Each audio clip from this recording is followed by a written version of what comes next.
My name is David Alberg. I work for Noaa in the Office of National Marine Sanctuaries, and my office is in Newport News, Virginia. My role here is as a Noaa observer. We've been working with RMST for a number of years, as RMST has been the sovereign possession of the wreck.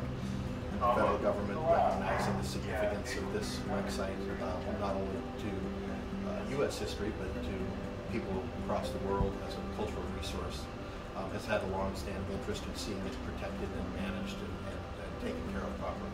My experience has probably been in dealing with and seeing shipwrecks on the bottom that have been there for a while, and trying to make that bridge between what we're looking at today and what took place, in this case, 98 years ago, and trying to understand that.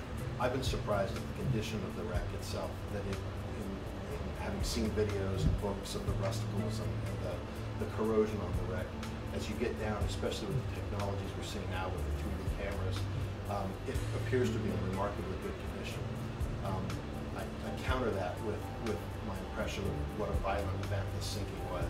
You see enormous pieces of material that from my perspective, literally looked like the ship twisted itself as it tore apart the bow from the stern, and large mangled masses of metal and scattered over such an enormous area. You really get an appreciation for how destructive this sinking event was.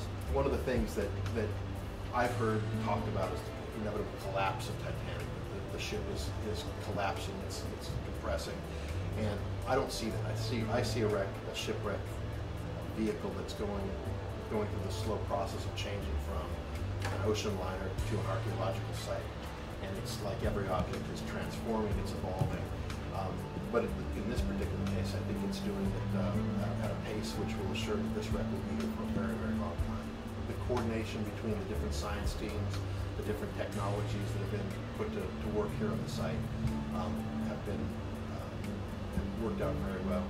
And I think the byproduct of that is that we're going to come away with a better understanding of this entire area, 15 square mile area that the shipwreck is scattered over. And that will help us better understand not only perhaps things again about the sinking, but the management of the site. To be out here on the site, even though I'm not down on the wreck in a submersible, but you're up on the surface and you're seeing the footage live coming up from the ROVs, has been a fulfillment of a dream on a personal level. Professionally, it has been fascinating. I mean, I'm going to go back. It's going to take months to sort of get my arms around some of the things that I've seen and experienced out here, which have all been very positive. It's very humbling.